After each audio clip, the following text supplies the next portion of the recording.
Hey guys, so if you've been watching our channel for any length of time, you know that we like to make videos for people moving here, either from out of state or out of just the area. And believe it or not, people watch those videos and they do indeed call us. They actually call us. I know, it's so crazy. And if you haven't called us, call us. But we're actually checking out a neighborhood because we had a couple of native Texans reach out to us that are looking to move from San Antonio and they want to relocate here. And you can probably see right behind me that, believe it or not, is Silo Mills. Now, why are we redoing a neighborhood video on Silo Mills? Well, you could probably just see from here, but a lot has changed in less than a year. Yeah, it was probably 9 months ago or so we were here. So, and one of the builders that we're gonna be taking a look at today didn't have their model home done, so we're gonna take you guys through that. And also, we're gonna talk a lot about the build process. So a lot of the concerns that this couple had when we talked to them was, hey, we want to make sure we're getting a good deal on the lending, on the house. We want to make sure that somebody's putting eyes on it throughout the build process.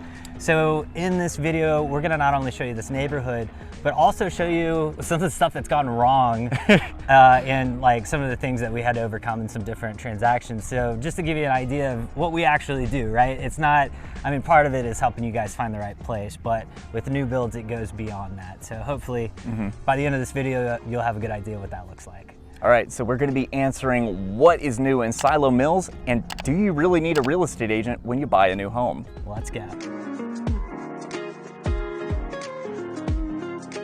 So if you're not familiar with this area, this is actually in Joshua, Texas. It's on the south side of Fort Worth. We're probably 30 minutes from downtown Fort Worth. And yeah, I mean, the draw out here is it's really peaceful. There's not a whole lot going on. Super quiet. We can't hear anything. There's a construction crew back there. That's about it. Yeah, and then this is actually Godley ISD. And another big draw right over here, we've got the elementary school. So your kids could walk to school if you live here, right? It's like right across the street from the amenities center, so really close. Yeah, so for that reason, this has become a pretty big draw for folks. Godley ISD is not A-rated, but I feel like they're on the up. They got a new stadium coming in, they got all kinds of things going on. All right, so we're gonna go in and talk to the sales rep here at Chesmar. This is actually, I've never walked a Chesmar home. I've walked thousands of homes, and for some reason I haven't. They're all over the Metroplex. They're in San Antonio and Austin, I think maybe Houston as well. And if you're wondering, what a weird name, where'd that come from? Well, Chester and Maria got together and decided, you know, to build. That's how like a lot of these new homes get their names. So the new home companies. So like if Brad and Angelina, you know, Brangelina Homes, that would be the name if they had a building company. Anyways, we're gonna go in, check it out, see what we can learn, and then yeah, we'll have an update. All right, so first impressions coming in. I'm actually a little bit impressed with this builder. So here, this is gonna be a 4-bedroom house that we're looking at right off the entryway. You're gonna have this office space, and this opens up to, there would normally be a wall back there, but that's where the office is. And then over here to the left as you walk in, you've got your, I guess, guest suite. So you've got a bedroom and also a full bath right here. And then making our way in, this is a really cool space. I'm a fan. This seems like it was really thought through when they put this floor plan together. I think this would be a great floor plan if you've got a family. But one of the things obviously is this giant kitchen island that is, I mean, this is huge compared to most islands we see in builds. They've got 4 chairs comfortably along this space. And then also you've just got really nice finish outs with your cabinets and everything else. Question, are they soft close? Oh, look at that, they are. They also have, and this may be an upgrade, I'm not sure, they've got a pull-out trash can. That's always a nice feature to have, especially if you've got an island this big that's really made for entertaining. But right behind here, you've got your pantry, which is a pretty decent size. You've got all your appliances over on this side of the kitchen. Nice dining area right here, and I like this contemporary look that they've got going on. In here is gonna be your laundry room, so it's a good size here. They've got some shelf stuff above. They've got some additional shelves over here for the pups and whatnot. And then as we make our way through, you'll notice vaulted ceilings here in the living area, which is fantastic because it just makes the space feel really open and big. And the other thing I like too, I even like this little wood finish out here. This isn't a real fireplace. Yes, it does put off some heat, but it's a nice look. So making our way back, we'll come back to this porch, which I love as well. This is gonna be our master bedroom here, really good size. You've got trade ceilings, lots of natural light coming through, everything that you wanna see for a master bedroom. And these big doors that open up into your master bathroom here, which there's no way Jack's getting around not being in this shot. So you've got separate his and her vanities. I love the standalone tub. I love all the finish outs that they picked in here.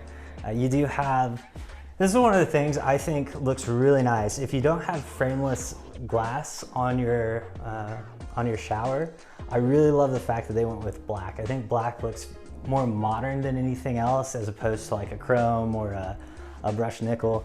And then they have a bench seat, which I'm a big fan of, so that's nice to have as well. And then in here is your closet. It's a good size, nothing over the top. Should do the job, but we'll make our way back across the house to the secondary bedrooms. All right, so on the other side of the living room is where all the kids would stay. So you've got a bedroom here, and one of the nice, come on around here, one of the nice things is, it seems like in this floor plan, all of your closets are a decent size. This looks like it's probably 4x4, maybe 4x3.5. The rooms are a decent size as well. I would say most of these are probably 12x12. You've got a full bath here. And then this is really cool. I like this, in this floor plan, they've got like this separate living space. So like if you've got kids, you can keep all of their toys and everything contained. And the other thing I really like is they've got a closet back here as well. So for all the games and everything else that you want to keep tucked away and out of the way, there's a spot for all that to go. And then over here, we've got one more bedroom as well. So all in all, really great floor plan, but let's look at the best part, that back patio. All right, so this is one of, I think, a trend that we're gonna start to see here is having like a good size outdoor space. This is something that people are really starting to talk about and want, and things that we're starting to see a little bit more from builders. So I like the fact that these guys are ahead of that trend, but you've got these huge glass doors that open all the way up. So obviously that is, that's a big plus. I'm sure you saw that already. Huge space here, right? You've got a couch, you've got end tables, you've got chairs. There's a hookup right behind Jack for a grill if you wanted to put a gas grill in. And then obviously they've done a little bit of extra work here in the backyard to where you can, you know, they've got a little fire pit. So there's space out here on these lots, because this is a one-story house. We're 4 bedrooms, 1 story, and there's still a decent size amount of backyard. So for that reason, a lot of people are looking down in this area, and I think this is a great option. Okay guys, so we did a quick little tour of the house, got a feel for like what the product that Chesmar is offering around here. And honestly, most of what you guys saw today, surprisingly enough, are standard features. Most of these houses you'll come in and there's gonna be a bunch of these little things that really just make the house pop, but then you go to the design center and it's like, oh, that's an extra $2,000, $3,000, $4,000 to add that to the house. Yeah. And it can really just kind of put a damper on things. But you walk into a place like this and it's got a lot of those pop, bang, whiz options, and then you just go to buy the house and it's still gonna be there. This just feels like a much higher quality home from the get-go. Like and the fact that they even include the refrigerator, which is really nice. That's not normally standard in a new home. One of the things that I noticed after the fact was these aren't 8-foot doors, but the way that they designed this house, you have 8-foot openings everywhere, and all the doors are kind of hidden from the main areas. So it's like, you don't even notice it. Like we were walking through it, everything still feels really tall, really grand, really open. So yeah, really impressed. And the other thing that's great, and this is one of the reasons I think a lot of people are looking at Silo Mills. Yeah, it's a little bit further from Fort Worth. We're probably a 30-minute drive from downtown. Maybe 25 minutes, maybe, I'm not sure. But yeah, these are 70-foot lots out here, so they're much larger. Like this is a 2,800 square foot house, and there's still plenty of backyard space if you want to put a pool in, whatever, playground. And also the prices are much better down here. So like if you're up in North Lake, which obviously great schools, up in, you know, big growing area, this house is gonna be $750,000. Same house down here, you're right around 500, right? So you're saving $250,000.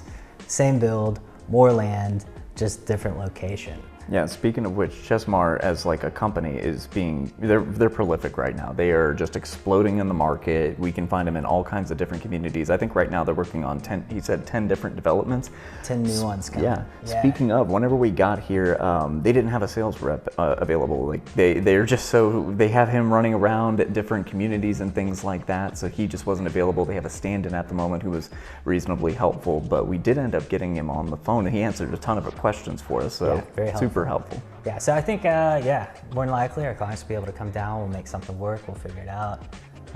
But yeah, great option. Okay guys, so we just got done with Chesmar Homes and honestly, looked great. That was the main reason we came down here, was to check these guys out because we hadn't put eyes on it ourselves. And don't get me wrong, they're a great builder, but I think these guys may have been drawn to it because the only people they had down in San Antonio to go look at floor plans with was Chesmar. So we're going to take the opportunity while we're here, since they're really interested in the area, to maybe widen their options and see what the other builders have to offer in the parameters they're looking for. Yeah, so we're going to go kind of compare. So you guys come along with us, see the difference and see, like, because when they come up, so we're gonna schedule a time next week for them to come in, kind of figure everything out. But that way, you know, if we can figure out if this is worth their time coming to look at some of these other builders as well. Now, one of the things that we mentioned earlier is lenders. And so a lot of times, right, especially right now, it seems like any time you get these larger builders, their incentives are tied to their lender. Now the lenders are usually a company that the builders own, right? So it's all in the same house. And so what we've found is sometimes the lending companies are great, right? They're preferred lenders. Sometimes they're great.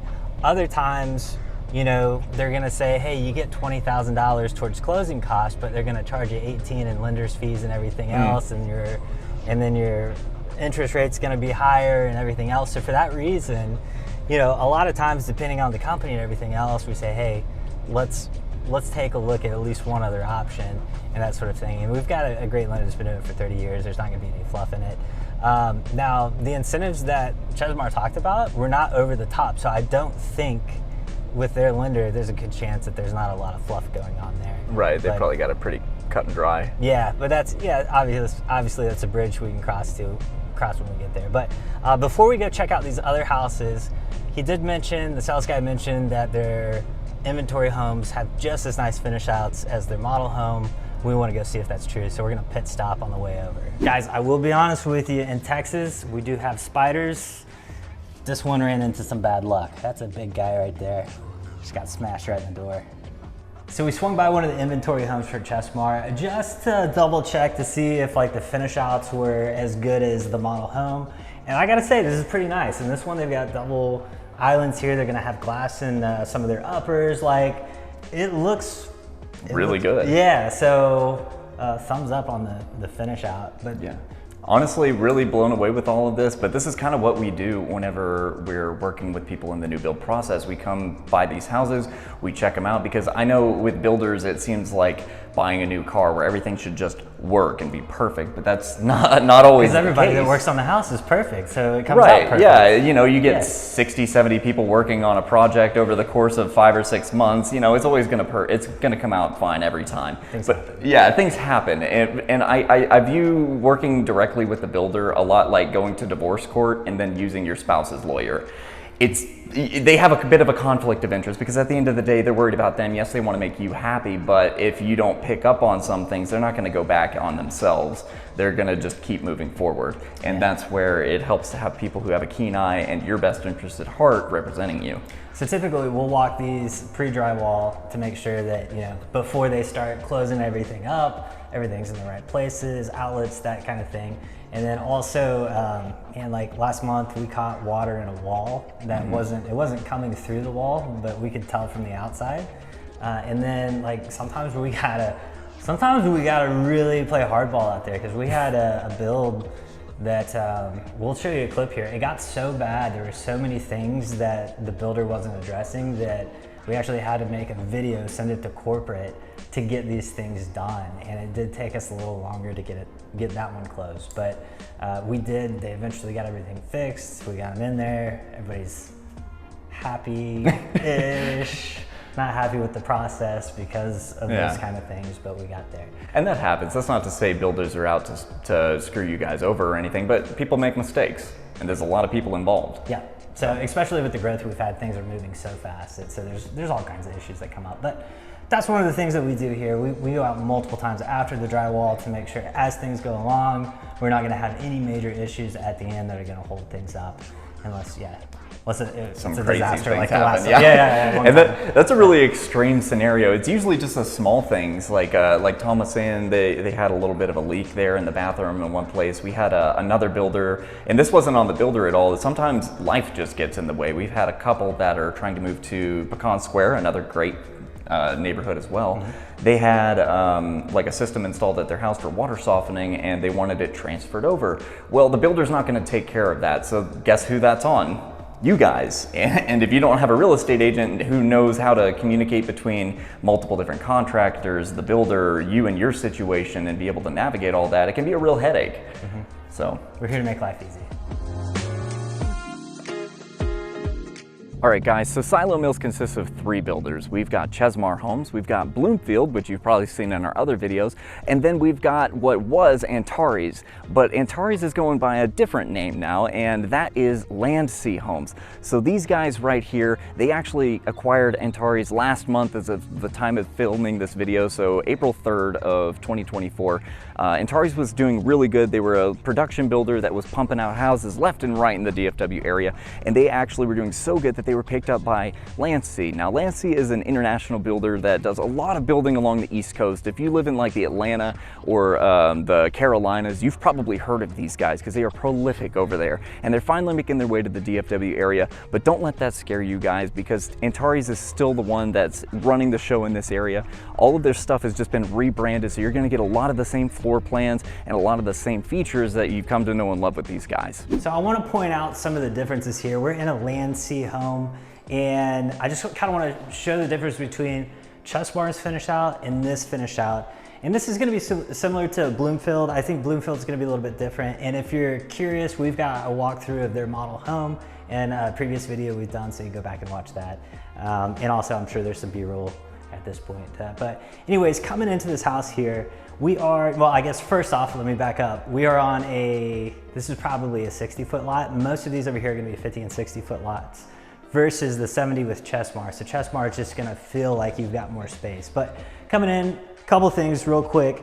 You got some of the tiniest baseboards I've ever seen here on the downstairs. These are probably, dude, they look 2.5. They might be 3-inch baseboards. They look small compared to the other builds that we've seen. And obviously, if you were gonna build a house with Antares, or LandSea, see, I'm still doing it, you could customize some of this stuff, right? So, but these are gonna be upgrades for you. Another thing, these are 9-foot ceilings. In Chesmar, when you walked in, they had either 10 or 11-foot ceilings there. And then they do this archway. So one of the things that I noticed immediately are the standard size doors, just because the way these are framed out, right? And the other thing too is coming into this bedroom, and this is a 4-bed, 3-bath, just like the model home that we walked.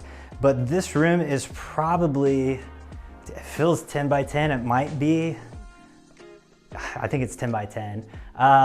So it's a smaller room. The ones in Chesmar were probably 12 by 12 or 12 by 13. They felt like a really good size. Now coming in here, obviously you've got a dining area. You're gonna have your laundry room tucked away over here. This opens up into the living and kitchen area. So I'm not gonna lie, when we walked in, we were like, oh my gosh, that's a tiny island. It's not, this is a good size island. But you know, just after seeing the size of the Chesmar kitchen and everything else, this feels smaller. Now, don't get me wrong, both LandSea and Bloomfield are very good builders. This is a very good product. But a couple other things to mention is like, this is some level 1 quartz right here. Like there's nothing over the top that you just are like, holy cow, like, you know, kind of like what we did when we walked in. Like you're seeing, you've got all your standard windows here. There are no picture windows. These are all pretty standard. I think these are 6-foot windows. So, you know, like having 7-foot windows to bring in extra natural light goes a long way. But those are some of the differences. Now, that being said, these being on smaller lots, the finish outs being a little bit different, they are also a lot cheaper. So this is gonna be about $100,000 less than the Chesmar homes that we're looking at. Now this is a little bit smaller, it's about 300 square foot smaller or so. And then again, this master bedroom is a little bit smaller. And in your bathroom here, the finish outs, you don't have the separate vanities. This is all one pre-made piece here. This is, builder grade mirror, all that kind of stuff. So you don't have those extra little touches. And this is another one. I don't think we mentioned this before, but this is an acrylic shower pan. So this is basically as basic as you get. With Chesmar, the tiled shower floors come standard, right? So those are just those little features that they do that are a little bit different. Now, obviously you're paying a lot more money for it, but so in the grand scheme of things, we're really comparing apples and oranges here, right? So I don't think that we could really look at a Chesmar home and compare it directly to this, because these are two different types of products. Now Bloomfield's offering a completely different product here, different from Chesmar, different from LandSea, and you can see it right back here. So LandSea homes had a kitchen about this size actually, but it has a totally different feel. So the hardware is different, the cabinetry is different, it's got a completely different style to it. And on top of that, I feel like Bloomfield's actually maximizing their space in here. This is a small little nook area for the kitchen, dining area, but you've got an eat-on counter here with the island. And you've also got this really cool serving counter over here, which is really convenient to have during the holidays and things like that. Thanksgiving, you need to set all those extra trays of food to the side so it doesn't eat up all the eating space. They're really just maximizing the amount of space they have, which is a must, because this home is actually about 300 square feet smaller than the other two we looked at. The extra 300 to 400 square feet that this thing's advertised at actually comes from the pop-up that they have upstairs. But Bloomfield's not letting that stop them. They've got a lot of really cool features as well. So these are 4-inch baseboards. You got this really cool natural stone fireplace thing going on over here. Even though it is a slightly smaller floor plan, it doesn't feel like you're missing out on any of the features. Bloomfield's got this one on the market for $475, which I think is very reasonable given the finish outs and the size, which are very comparable to what Chesmar has on the ground for a similar size floor plan. One of the cool things about Bloomfield though is they have very unique features that you're not going to find in a lot of other builders. Kind of like this entryway here. It's like a rotunda or something like that. It adds a cool sense of flair to your house whenever people first walk into it. And when you're standing in the middle, you get this cool auditory echo thing going on. All right, guys, we wanted to show you this real quick because this didn't exist the last time we were here. Right behind us, it's still kind of in the process, but they're working on building the what they call the clubhouse, which is going to be their amenities center. It's going to consist of a little pool house. You can see they've got like a cabana over here, as well as a couple others over there. There's going to be a pool, obviously, and I believe they advertise a splash pad as well, and you can kind of see some of the plumbing being put in for that right now. It's kind of a mess at the moment, but hopefully it'll look really cool. And they got a little park over here. They've also got a stocked pond up front. I've never seen a fish come out of it. That's the way it's being advertised. I don't know if it's stocked yet. It does seem like the developers are a little behind. I think we were out here last time was 8 or 9 months ago, and I think they had part of this up already, so I kind of expected it to be done or almost done. Yeah. Right? You went to pool for the summer. Right, yeah, they're a little behind schedule, but weather's been crazy, market's been all over the place, so yeah. Got to do what you got to do. So it's been a productive day, I feel like. We got a good feel for everything, and we're gonna have our clients are gonna be in town next week. Property taxes out here, I'm sure people are interested in that. Yeah, so it's an interesting situation. So the property taxes are 1.725, I believe. 1.79, I think. 1.79? Somewhere in there. Okay, and I know, that sounds awesome. Let me pump the brakes for a second. This is a PID, so what that stands for is a public improvement district. Some people call it a mud district, and so that means there's a slightly increased tax rate while they're developing the area. Slightly. That's a lot. Yeah, so in this case, it's almost an entire point. So it's around $4,000 extra a year for taxes, which may scare some of you guys, and that's perfectly fine. That being said, it's temporary. So once they finish the public improvement itself, be it the infrastructure or whatever in the area, that's gonna go away. And then you're just gonna be left with that 1.79. So yeah, not a bad turnaround. It's just something you have to take into account if you guys are gonna be taking the early bird special on any of these homes. That's right. Now, being early, you do get your choice of lots and all that kind of stuff, so there are some perks to it. Now, the other thing too is just as far as like the new home thing goes, another thing to consider is if you're going to build a house versus just buy something that's already on the ground. Now, obviously, if you're building, you get to pick your lot, you get to pick your finish outs, you get to pick all your upgrades and that kind of thing. And you get all the stress that comes along with that, right? And all the fights. And then obviously, over the course of the build, we got to check in, all that. So, but with that, you get exactly what you want, right? Which is great. The good thing about buying an inventory home, and especially with somebody like Chesmar that has a ton of these upgrades already in their home, I think Highland is another one that does a good job of this as well, is that the options that you're going to have are going to be very nice, right? So if you could find that, a lot of times your builders are going to be way more flexible on incentives and giving you discounts and closing costs and all that kind of stuff for something that's already on the ground, because it costs them money to sit there, right? And so the faster they can get those off the, over and done with, the better for them. Everybody's happier. If you're building, you're probably not going to get a whole lot of discounts or or anything. Yeah, because they know that they're going to have to not only build the house, but they're going to have unknowns as far as their cost goes. Things change throughout a build. And also, they know they're going to have to be dealing with you guys. Which some people are great, some people are high maintenance, so they factor that in to the cost. But if you are looking for a way to save money, we may have a solution for you guys, because if you don't know, like we said earlier in this video, people do call us, and a lot of times it ends up saving them a bunch of money. And if the builder's not offering you incentives, we might have something for you. Yeah, say a 2-minute phone call will save you $2,000 to $10,000 if you give us a shout. So if you're thinking about it, let us know. And as always, if you're looking to buy or sell, remember to keep calm. Call Tom.